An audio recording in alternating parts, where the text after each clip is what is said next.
இயேசு கிறிஸ்துவில் பிரியமான என் சகோதர சகோதரிகளே, கடவுளுடைய பாடுகளின் பாதையின் குருத்து ஞாயிறை நாம் சிறப்பித்துக் கொண்டிருக்கிறோம்.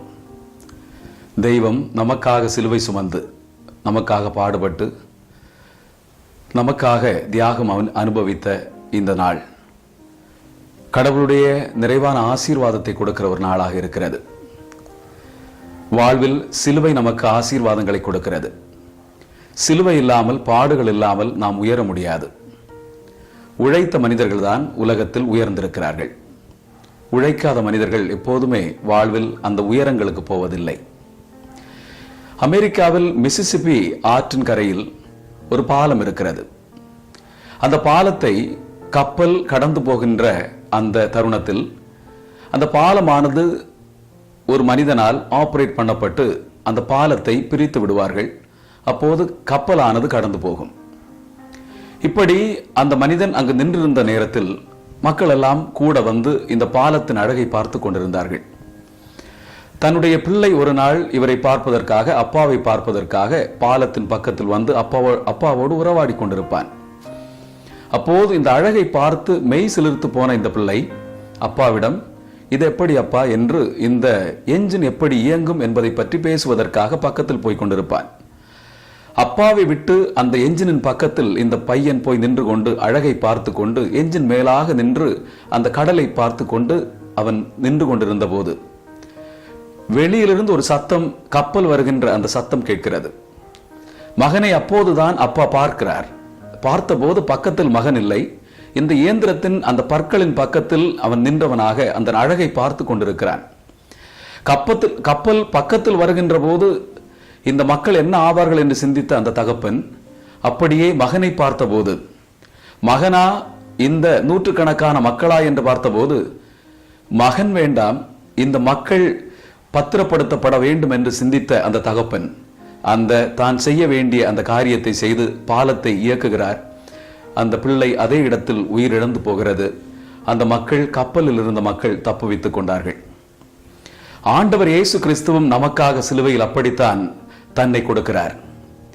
இந்த தாவீதின் மகனுக்கு ஓசானா என்று ஓசானா பாடுகிற பிள்ளைகள் ஒரு நாள் இவரை கண்டிப்பாக முதுகிலிருந்து குத்துவார்கள் என்று கடவுளுக்கு தெரியும். பேதுரு ஒரு நாளும் உம்மை மறுதலிக்க மாட்டேன் என்று சொன்ன போதும் கூட கண்டிப்பாக பேதுரு 3 முறை மறுதலிப்பார் என்று கடவுளுக்கு தெரிந்ததாகத்தான் இருந்தது. இப்படி வாழ்த்துகள் வரும்போது சிலுவை ஒரு நாள் வரும் என்று சிந்திக்கிற ஒரு வாழ்வைத்தான் இந்த நாள் நமக்கு கோடிட்டு காட்டுகிறது. தாவீதின் மகனுக்கு ஓசானா என்று ஒவ்வொரு நாளும் நாம் பேசுகிறோம். ஒவ்வொரு திருப்பலிகளிலும் ஓசன்னா ஓசன்னா என்று அழைக்கிறோம். ஆனால் திருப்பலி முடிந்த பிறகு நம்முடைய வாழ்வு எப்படி இருக்கிறது? இதே ஓசன்னாவை இந்த உலகத்தில் சக மனிதனுக்கு நாம் கொடுக்கிறோமா? சக மனிதனுக்கு வாழ்வை நாம் கொடுக்கிறோமா? இந்த அற்புதமான நாள் நமக்கு கொடுக்கிற பாடம் அதாகத்தான் இருக்கிறது. இந்த உலகத்தில் வாழும் போது சக மனிதனுக்கு வாழ்க்கை கொடுக்கிற ஒரு பாடமாக நம்முடைய வாழ்வு இருக்க வேண்டும். நமக்காக வாழ்வது அது சுயநல வாழ்க்கை. ஆனால் பிறருக்காக வாழும்போது அது ஆசீர்வாதத்தின் வாழ்க்கையாக இருக்கிறது. அந்த ஒரு பிறர் நலனைத்தான் ஆண்டவர் இயேசு கிறிஸ்துவில் அந்த பாடுகள் வழியாக, சிலுவை வழியாக கடவுள் கொடுக்கிறார். நமது வாழ்வு அந்த சிலுவையின் பக்கம் போக நம்முடைய வாழ்வில் எப்படிப்பட்ட கருத்துக்களை வைத்திருக்கிறோம்? நாம் பிறருக்காக உழைக்கிறோமா? இல்லை நமது வாழ்வுக்காக நாம் எப்போதும் உழைத்துக் கொண்டிருக்கிறோமா? நமக்கு பிரச்சனை வரும்போது நாம் எப்படிப்பட்ட ஒரு நிலையை எடுத்துக் கொண்டிருக்கிறோம்? கடவுளுடைய இந்த பாடுகளின் பாதை பார்க்கும்போது, குருத்து ஞாயிறில் கடவுள் அந்த தாவீதின் மகனுக்கு ஓசன்னா என்று சொன்ன போது அவர் குதிரை மேல் ஏறி அமரவில்லை, ஒரு கழுதை மேல் அமர்ந்து கொண்டு அவர் கடந்து போகிற அந்த சிந்தனையை நாம் பார்க்க முடிகிறது. கழுதையானது எப்போதுமே ஒரு தாழ்ச்சியின் சின்னமாக இருக்கிறது. அந்த தாழ்ச்சியின் சிலுவையை சக மனிதனுக்காக ஏற்றுக்கொண்ட தெய்வம் நம்மை பார்த்து சொல்லும் போது, இந்த உலகத்தில் வாழும்போது அகந்தை, ஆணவம் இல்லாத ஒரு சிலுவை சுமக்க நம்மை அழைக்கிறார். நம்முடைய வாழ்வில் எப்போதும் அப்படிப்பட்ட ஒரு சிலுவை இருக்கும் போது கடவுள் நம்மை ஆசீர்வதிக்கிறார். நாம் இப்போது துன்பப்படுகிறோம். நமது பிள்ளைகளுக்காக, குடும்பத்திற்காக என்று பல்வேறு இடங்களில் வசித்து வாழ்ந்து நன்றாக உழைத்து சிலுவைகளை சுமக்கிறோம். ஆனால் அது நமக்காக அது ஆசீர்வாதத்தை கொடுக்கிறது. சக மனிதனுக்காக எப்படிப்பட்ட சிலுவையை நாம் சுமக்கிறோம்? அதுதான் ஆண்டவர் இயேசு கிறிஸ்து இந்த உலகத்தில் பாவிகளுக்காக சிலுவை சுமக்க போகிறார். இந்த அற்புதமான இந்த வாரம், இந்த புனித வாரம் நமக்கு வாழ்க்கையை கொடுக்க வேண்டும். உடைக்கப்படும் போதுதான் அது ஆசீர்வாதமாக இருக்கிறது. வார்த்தை சொல்கிறது, கோதுமை மணி மண்ணில் விழுந்து மடிந்தால் தான் அது வாழ்க்கை கொடுக்கும் என்று. அந்த மடியாத அந்த வாழ்வு ஆசீர்வாதத்தின் வாழ்க்கை அல்ல. என்னுடைய பெற்றோர் மூதாதையர் சம்பாதித்த சம்பாத்தியத்தை வைத்துக் கொண்டு நான் பெரியவன் என்று சொல்கிறது அது வாழ்க்கை அல்ல. நான் எப்படி உழைக்கிறேன், என்னுடைய வாழ்வில் நான் எப்படிப்பட்ட சிலுவைகளை சுமக்கிறேன் என்று பார்க்கும் போதுதான் இந்த நாள் ஆசீர்வாதத்தை தருகிறது. சிலுவை இல்லாமல் கண்டிப்பாக ஒரு அற்புதமான உயிர்ப்பு இருப்பதில்லை. துக்க வெள்ளி இல்லாமல் கண்டிப்பாக அந்த உயிர்ப்பு நாள் நமக்கு சாத்தியமாவதில்லை. என் சகோதர சகோதரிகளே, ஆண்டவருடைய அந்த அற்புதமான வார்த்தை நமக்கு சொல்வதெல்லாம், சக மனிதனுக்காக பாடுபட்ட தெய்வத்தின் பிள்ளைகள் நாம்.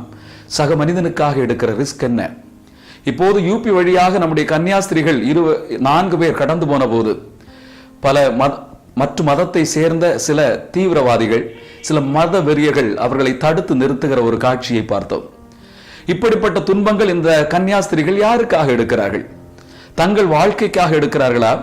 இல்லை, பிறரும் ஆண்டவரை அறிய வேண்டும் என்ற சிந்தனையில் அவர்கள் உழைக்கும் போது அவர்களுக்கு கிடைக்கிற சிலுவையாக இருக்கிறதா என்று சோதித்தறிவோம். இந்த உலக வாழ்வையும் ஆண்டவருடைய கரத்தில் கொடுப்போம். இந்த குருத்து ஞாயிறு நமக்கு கொடுக்கிற பாடம், சிலுவையை மகிழ்ச்சியோடு சுமக்க. இயேசு கிறிஸ்துவிற்கு தெரியும், ஒரு காலகட்டத்தில் நமக்கு இன்று வாழ்த்துக்களும் தாவீது மகனுக்கு ஓசன்னா என்ற குரலும் எழுப்பப்படுகிறது. ஆனால் அதே மனிதர்கள் கண்டிப்பாக அவரை புறந்தள்ளுகிற ஒரு காட்சி அவருக்கு வரும் என்பது அவருக்கு தெரிந்த உண்மையாக இருந்தது. காரணம், இயேசு கிறிஸ்து உலகத்தை சரியாக புரிந்து கொண்டவர். அவர் வாழ்ந்த இடத்திலும் கூட அப்படிப்பட்ட ஒரு நிறைவான ஏற்றுக்கொள்தல் இல்லை. எல்லா மனிதனும் அவர்களை புறக்கணித்தார்கள். அவருடைய அன்பு என்று சொல்லப்பட்ட அந்த சித்தாந்தம் யாருக்குமே பிடித்ததாக நாம் கேள்விப்பட்டதில்லை. பரிசேயர்கள் வெறுக்கிறார்கள், தலைமை குருக்கள் வெறுக்கிறார்கள், படித்தவர்கள் வெறுக்கிறார்கள். அப்படிப்பட்ட வெறுப்பு வழியாகவும் கூட, வெறுப்பின் மத்தியிலும் கூட சக மனிதனுக்காக சிலுவை சுமந்த இயேசு கிறிஸ்துவை நாம் பார்க்கிறோம். அப்படிப்பட்ட பாடுகள் நம்முடைய வாழ்வில் வரும்போது எப்படிப்பட்ட சிந்தனையோடு இந்த உலகத்தை பார்க்கிறோம்? சாது சுந்தர் சிங் என்று சொல்லப்படுகிற ஒரு வடநாட்டு பிரசங்கியாரை நாம் சிந்திக்க அழைக்கப்படுகிறோம். இந்த மனிதன் வடநாட்டில் ஒரு கூட்டத்தின் மத்தியில் கடந்து போன போது ஒரு கூட்டமாக மனிதர்கள் நிற்பதை பார்க்கிறார்கள். அப்போது அந்த கூட்டத்தின் மத்தியில் ஒரு மாடு நிற்க வைக்கப்பட்டிருக்கிறது. எல்லாரும் இந்த மாட்டை சூழ்ந்து கொண்டிருக்கிறார்கள். பார்த்தால் ஒரு மனிதன் கத்தியால் இந்த மாட்டை அப்படியே குத்துகிறான். குத்தும் போது இரத்தம் வருகிறது. அந்த இரத்தத்தில் சில மனிதர்கள் அந்த மிளகு பொடியை தூவி அப்படியே தேய்த்து விட்டு கொண்டு சிரித்து கொண்டு சந்தோஷப்படுகிறார்கள். அவர்கள் என்ன நினைக்கிறார்கள் என்றால், இந்த மாடு அலறும் போது, அது வலி எடுத்து கதறும் போது தங்கள் பாவங்கள் அழிக்கப்படுகிறது என்று சிந்திக்கிறார்கள். அன்பு சகோதர சகோதரிகளே, நமது வாழ்வில் சக மனிதனுக்கு எப்படிப்பட்ட வாழ்வை கொடுக்கிறோம்? சக மனிதன் நம்மால் ஏதாவது பயனடைகிறானா? இல்லை, நாம் வாழ்கிற குடும்பத்திலாவது நம்மை பார்த்து ஒரு சிலுவையாக சக மனிதன் பார்க்கிறானா? ஒரு தாய் தன் பிள்ளையை பார்த்து இவன் எனக்கு சிலுவையாக இருக்கிறான் என்று சிந்திக்கிறானா? தாய் தன் மகனை பார்த்து இவன் சிலுவையை கொடுக்காத, அழுத்தாத ஒரு அற்புதமான நிழல் கொடுக்கிற மரமாக இருக்கிறான் என்று சிந்திக்கிறானா? நமது வாழ்வை சிலுவை இல்லாத ஒரு வாழ்வாக சக மனிதனுக்கு கொடுப்போம். நாம் மறுதலிக்கிறோம், கடவுளை கூட மறுதலித்துக் கொண்டிருக்கிறோம். ஆண்டவர் ஆசீர்வாதமாக இந்த குருத்து ஞாயிறை கொடுத்தார். இந்த பாடுகளின் இந்த வாரம் நமக்கு ஆசீர்வாதங்களை தரட்டும். நாம் அடுத்த மனிதனுக்கு கொடுக்கிற அந்த சிலுவைகளை நாம் இறக்கி வைப்போம். நம்முடைய பேச்சுக்கள் ஒரு சிலுவையாக இருக்கிறது. நம்முடைய வாழ்வும் ஒரு சிலுவையாகத்தான் இருக்கிறது. நாம் சக மனிதனை எப்போதும் கொடுமைப்படுத்துகிற இடத்தில் தான் நம்முடைய வாழ்வு போகிறது. காரணம், நம்முடைய சுகம், நான் நன்றாக இருக்க வேண்டும் என்று சொல்கிற அந்த பாடமாக இருக்கிறது. கோதுமை மணி மண்ணில் விழுந்து மடிவது போல நாம் விதையாக மடியப்பட வேண்டும். மண்ணில் விழுந்த விதை எப்படி அதற்கு ஆசீர்வாதமாக ஒரு மரமாக வளர்கிறதோ, அப்படிப்பட்ட அந்த விதையாக விழுந்து சக மனிதனுக்கு நிழல் கொடுக்கிற மரமாக மாறுகிற ஒரு வாழ்வாக இருக்க வேண்டும். இந்த உலகம் யாரை பற்றி சிந்திக்கிறது? சக மனிதனை பற்றி சிந்தித்த மனிதர்களை பற்றி தான் சிந்திக்கிறது. உலகம் காந்தியை பற்றி பேசுகிறது. உலகம் சக மனிதனுக்காக வாழ்ந்த மக்களை பற்றி தான் அதிகமாக பேசுகிறது. நாம் நமக்காக வாழ்ந்தால் நமது குடும்பத்தில் உள்ள மக்கள் மட்டும்தான் நம்முடைய பக்கத்தில் இருப்பார்கள். இந்த உலகத்தை விட்டு போகும்போது நமக்கென்று யார் நிற்பார்கள் என்று பார்க்கும்போது, நம்மால் ஆசீர்வாதம் பெற்றவர்கள், நம்மால் ஏதாவது நிறைவான காரியத்தை கிடைத்தவர்கள், பெற்றவர்கள் தான் நம்முடைய பக்கத்தில் இருப்பார்கள். நமது வாழ்வு ஏன் நம்மை வெறுக்கிற மக்களுக்குமாக சிலுவை சுமக்கிற ஒரு வாழ்வாக இருக்கும் போது அந்த வாழ்க்கையால் ஆசீர்வாதம் இருக்கிறது என் சகோதர சகோதரிகளே. ஆண்டவர் இந்த குருத்து ஞாயிறை கொடுத்து கொண்டு அந்த ஒலிவ மர கிளையை எடுத்துக்கொண்டு தெய்வ பிரசன்னத்தில் வந்த அந்த மக்கள் சொன்ன அந்த வார்த்தைகள் தாவீதின் மகனுக்கு ஓசன்னா என்ற வார்த்தைகள். ஆனால் நாம் எப்படிப்பட்ட அந்த சிந்தனையோடு அந்த கிளையை பார்க்கிறோம்? அந்த பழைய ஏற்பாட்டில் பார்க்கும்போது மோயிசனுடைய காலகட்டத்தில் கடவுள் இந்த ஒலிவ கிளையை நம்பிக்கையின் கிளையாக வைத்துக் கொண்டிருக்கிறார். மனிதனுக்கு நம்பிக்கை கொடுத்த ஒரு கிளையாக அது மாறியது. அந்த மக்கள் தப்பு வைக்கப்படுகின்ற அந்த இடத்தில் ஒலிவ மர கிளை ஆசீர்வாதத்தின் கிளையாக இருந்தது. இப்படி ஆசீர்வாதம் கொடுக்கிற அந்த ஒலிவ மரத்தின் கிளையை நாம் குருத்தோலைகளாக இன்று வைத்துக் கொண்டு நாம் கொண்டாடி கொண்டிருக்கிறோம். இந்த குருத்தோலை ஆசீர்வாதத்தின் அந்த ஓலையாக இருக்கட்டும். தெய்வத்தின் அந்த அற்புதமான சிலுவைகளை சுமக்கிற பிள்ளைகளாக வளர்ந்து வாழ்ந்து சக மனிதனுக்கு வாழ்வை கொடுக்கிற ஒரு சிலுவையாக இருக்கட்டும், வாழ்வாக இருக்கட்டும். ஒரு தாயை எடுத்துக்கொள்ளுங்கள். தன்னுடைய பிள்ளை வளர்ந்து வரும்போது, ஒரு சிறு குழந்தையாக இருக்கும் போது, அந்த பிள்ளைக்காக தான் என்னெல்லாம் இழக்கிறாள் என்று பார்க்கும்போது முதல் முறையாக அவள் தன்னுடைய அழகை சிறிது இழப்பாள்.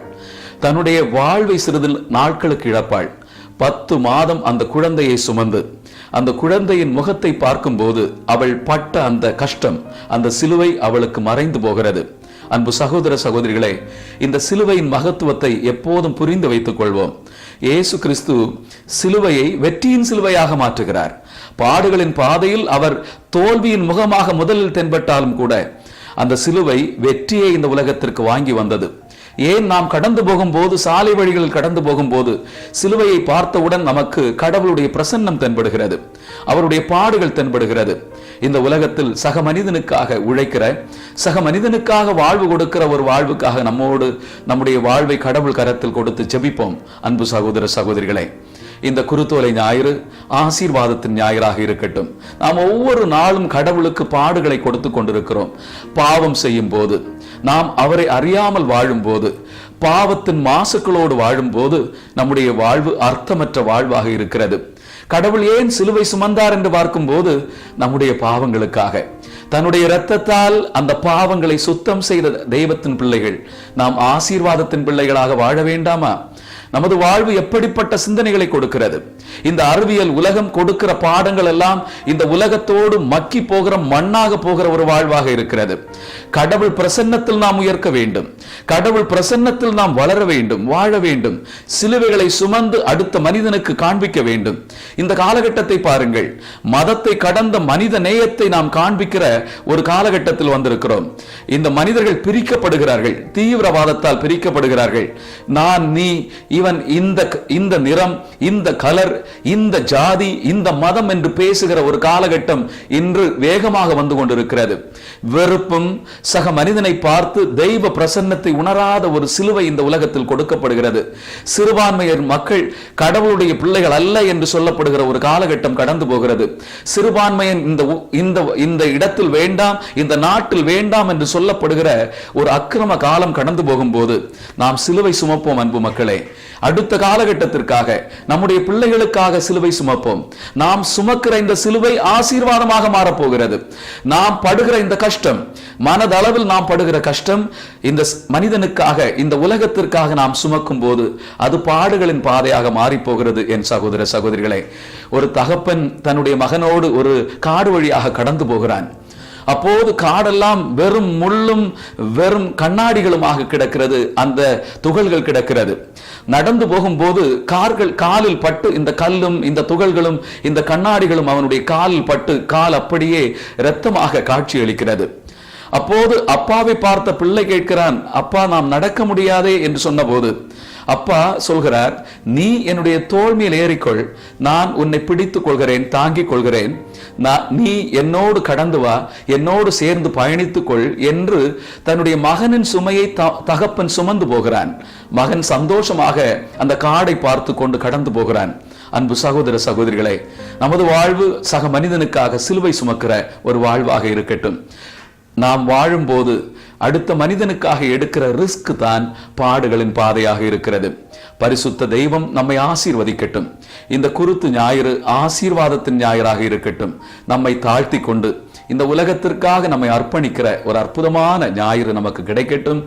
இந்த தவக்காலம் முழுவதும், குறிப்பாக இந்த புனித வாரம் முழுவதும் ஆண்டவருடைய அற்புதமான ஆசீர்வாதத்தால் நாம் கடந்து போகிற பாதை எப்படிப்பட்ட பாதை என்று புரிகிற ஒரு வாழ்வு, நம்மை நிறைவாக தாழ்த்தி அந்த கழுதை மேல் ஏறுகிற அந்த பக்குவம் நமக்கும் இருக்க, கடவுள் நிறைவாக நம்மை ஆசீர்வதிக்க, ஏற்றுவோர் ஏற்றட்டும், தூற்றுவோர் தூற்றட்டும், ஏற்றுக்கொள்வோர் ஏற்றுக்கொள்ளட்டும் என்று சொல்கிற அந்த மனப்பான்மை உடைய மக்களாக, எல்லாரும் நம்மை பாராட்டுவார்கள் என்று சிந்திக்காத ஒரு வாழ்வு நமக்கு கடவுள் தர, சிலுவை வரும்போது நிறைவாக சுமக்க, கடவுளுடைய ஆசீர்வாதம் பொருந்திய இந்த சிலுவையை நிறைவாக சுமந்து இந்த வாழ்வை சக மனிதர்களுக்காக, கடவுளை தெரியாத மக்களுக்காக நாம் சுமக்க கடவுள் ஆசீர்வாதத்தை தர வேண்டும் என்று கடவுளோடு கேட்போம்.